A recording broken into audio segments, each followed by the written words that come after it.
आज मेरे मन में एक विचार आया कि मैं आप सबसे पूछूं कि क्या आप भी पिछले जन्म से खजाना लेकर पैदा हुए या नहीं हुए। आप में से बहुत सारे लोग कंफ्यूज हो गए कि किस खजाने की बात कर रहा हूं मैं। क्या धन की बात कर रहा हूं, पद की बात कर रहा हूं, सुखी जीवन की बात कर रहा हूं, रिलेशनशिप की बात कर रहा हूं, या जिंदगी में संघर्ष की बात कर रहा हूं। किसकी बात कर रहा हूं मैं। कोई इस दुनिया में सोने का चम्मच लेकर पैदा होता है, बहुत अच्छा भाग्य लेकर जन्म लेता है। वो मिट्टी छूता है, सोना बन जाता है। जन्म से ही उसको सारी सुविधाएं मिलती है। और जो अमीर घर में पैदा है, अंबानी के घर में पैदा हुआ है, या बड़े बड़े एलिट क्लास के लोगों के घर में पैदा हुआ है, क्या वो सोने का चम्मच लेकर नहीं पैदा हुआ है। रही बात खजाना लेकर पैदा हुआ है या नहीं हुआ है, इसकी बात हम आगे इस वीडियो में करेंगे। पर मैं आप सबसे पूछना चाहता हूं कि क्या वो इंसान सोने का चम्मच लेकर नहीं पैदा हुआ है। हाँ दोस्तों, वो सोने का चम्मच लेकर पैदा हुआ है, लेकिन इसकी कोई गारंटी नहीं है कि जिस इंसान को प्रकृति सोने का चम्मच लेकर भेजती है उसके पास खजाना ही खजाना हो। इस संसार में बिल गेट्स एग्जाम्पल हैं। बिल गेट्स के पास कोई सोने का चम्मच नहीं था। वो एक साधारण से परिवार में जन्म लिए थे, बहुत नॉर्मल से परिवार में जन्म लिए थे, लेकिन उन्होंने दुनिया को कुछ ऐसा दिया कि दुनिया उसके बाद बदल गई। उसके बाद उनकी जिंदगी खुद बदल गई। आज वो इतने अमीर है कि जो चाहे सो खरीद सकते हैं। आज उनका बच्चा, उनका परिवार में जो भी खानदान में जन्म लेगा, सब सोने का चम्मच लेकर पैदा हुआ, लेकिन वो खुद नहीं लेकर पैदा हुए थे, वो खजाना लेकर पैदा हुए थे। एक संगीतकार जो संगीत बनाता है, वो तो मामूली से घर में पैदा होता है, लेकिन उसके बाद की पीढ़ी सोने का चम्मच लेकर पैदा होती है। अमिताभ बच्चन कोई बहुत बड़े घर में पैदा नहीं हुए थे।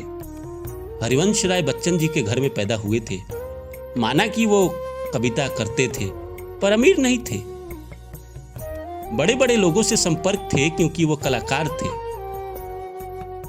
अगर अमीर घर के होते तो श्री अमिताभ बच्चन को नौकरी क्यों करना पड़ता कलकत्ता में जाकर। पर वो खजाना लेकर पैदा हुए थे, और उनका खजाना था उनकी आवाज, उनके अंदर का टैलेंट। बिल गेट्स के अंदर का खजाना था माइक्रोसॉफ्ट। अल्बर्ट आइंस्टाइन के पास खजाना था जो उन्होंने थ्योरी दिया।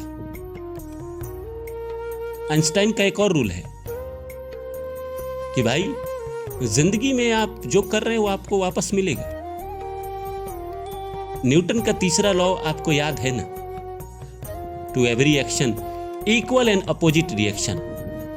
जो भी आप क्रिया कर रहे हैं उसके विपरीत आपको फल मिलेगा। इस जिंदगी में आप क्या खजाना लेकर पैदा हुए। कई लोग कहते हैं कि मैं YouTube पे जो वीडियो डालता हूं, मेरी आवाज मेरा खजाना है।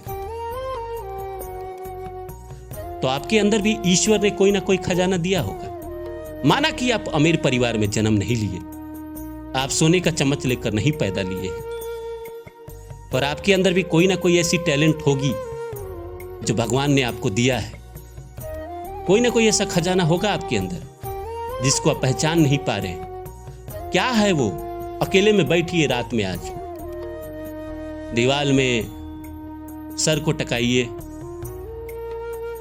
दीवार के सहारे उठंग जाइए और सोचिए आज कि क्या है आपके अंदर वो खजाना जिसको बेचकर आप राजा बन सकते हैं। हर आदमी के अंदर कुछ ना कुछ होता है। इरफान खान के अंदर उनकी अभिनय थी, आंखों का एक्सप्रेशन था। ऐश्वर्या राय के पास उसकी सुंदरता थी। हर आदमी के पास कुछ ना कुछ होता है। मोदी जी के पास भी कुछ ना कुछ है। जनता को कन्विंस करने की ताकत है। कुछ ना कुछ तो रहता ही है। आपके अंदर क्या है। अब कई लोग हमारे चैनल पे लिखेंगे कि सर मेरे अंदर कुछ नहीं है। नहीं, ऐसा हो ही नहीं सकता कि ईश्वर बिना टैलेंट के आपको इस धरती पर भेजे। आप टैलेंटेड हैं, इस बात को मानिए, आप स्वीकार करिए कि आप टैलेंटेड हैं। आपको अपने आप को पहचानने की बस जरूरत है। आप अपने आप को जिस दिन पहचान जाएंगे उस दिन इस दुनिया में कुछ भी पा सकते हैं, कुछ भी बन सकते हैं, आप कुछ भी अचीव कर सकते हैं।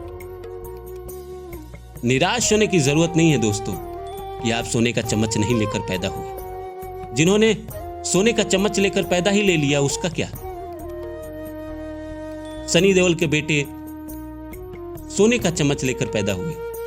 एक फिल्म बनी पल पल दिल के पास, फिल्म फ्लॉप हो गई। उसके बाद उन्होंने अभिनय करियर छोड़ दिया।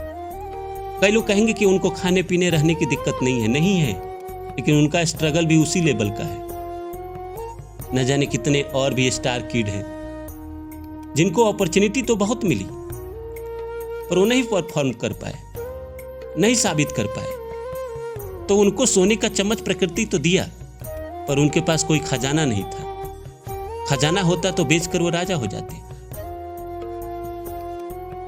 आशुतोष राणा का एक कहावत मुझे बड़ा अच्छा लगता है कि हम सब खिलौना बेचने वाले लोग हैं। हमारे टोकरी में जितना खिलौना है, हम जितना जल्दी अपने खिलौना को बेच लें, वहीं हम खजाना की बात कर रहे हैं। ये आपकी जिंदगी में भी कुछ ना कुछ आपको भगवान ने खजाना दिया है, उसको आप पहचानिए। इस कुंठित में मत रहिए कि आप अमीर घर में पैदा नहीं हुए, आपको मौका नहीं मिल रहा है। आप आईएएस की तैयारी कर रहे हैं, आपका नौकरी नहीं लग रहा है। आप नौकरी की कोशिश कर रहे हैं, नौकरी नहीं मिल रहा है। आपके जीवन में पैसों का अभाव चल रहा है। आपके जीवन में बीमारी ठीक नहीं हो रही है। आपका शादीशुदा लाइफ ठीक नहीं चल रहा है। आप इस कुंठा में मत रहिए कि आपके लाइफ में किसी ने आपको प्यार नहीं किया, माँ बाप आपको नहीं मानते हैं, परिवार के लोग आपको कुछ नहीं समझते हैं, सारे गांव समाज आप पर आपका ताना कसता है। इस कुंठा से बाहर निकलिए और अपने आप को पहचानिए। कुछ तो लेकर आप आए होंगे इस धरती पर। कोई ना कोई ऐसा टैलेंट होगा जो आपके अंदर है। कोई बहुत अच्छा खिलौना बनाता हो, कोई बहुत अच्छा कपड़ा बेचता हो, कुछ तो करते होंगे, वही आपका खजाना है। उसको पहचानिए और इस दुनिया को बेचिए। बिल गेट्स का कहना है कि वो आदमी बहुत बड़ा व्यापारी है जो अपने दुखों को भी बेचते। क्या आप अपने दुखों को बेच सकते हैं? अगर अपने दुखों को भी बेच सकते हैं, आंसू गिराने के बजाय आप अगर उसको बेच सकते हैं, तो आपसे बड़ा व्यापारी कौन है? फिर आपके जिंदगी में दुख क्या? किस बात का दुख? आपको निराश नहीं होना चाहिए। स्वामी विवेकानंद कहते हैं कि उठो, जागो और तब तक मत रुको जब तक अपने लक्ष्य की प्राप्ति न कर लो। क्या है आपका लक्ष्य?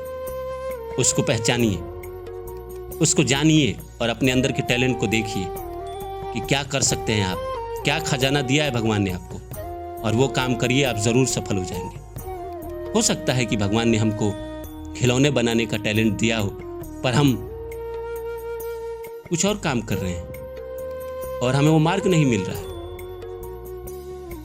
उस मार्ग पे हम जैसे पहुंचेंगे, हमारे सितारे खुल जाएंगे, हमारा नसीब हमारा साथ देने लगेगा और किस्मत न जाने कहां से कहां लेकर चला जाएगा। सही लोगों को यही तो मिलता है, जो भाग्यशाली होते हैं उनको यही तो होता है कि उनको सही समय पे सही काम मिल जाता है, जिसके लिए वो इस धरती पे आए रहते हैं। उनके अंदर जो खजाना होता है वो सही समय पे मिल जाता है उनको, वो पहचान लेते हैं और उसको बेचना शुरू कर देते हैं।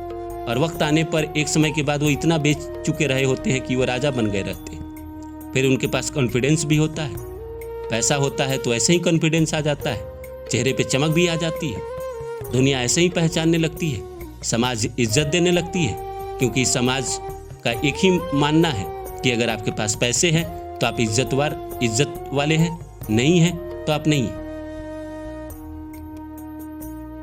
इसलिए दोस्तों, मैं तो यही कहूँगा कि ईश्वर ने जो भी आपके अंदर खजाना दिया है, जो भी आपके अंदर टैलेंट दिया है, उसको पहचानिए और निराश मत होइए, उसको ढूंढिए।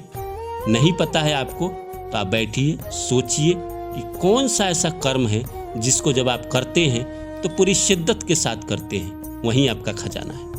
उसी काम को अगर आप करेंगे तो एक ना एक दिन आपको इतनी बड़ी सफलता मिलेगी जो दुनिया देखेगी। मिलता हूं किसी और वीडियो में, तब तक के लिए नमस्कार।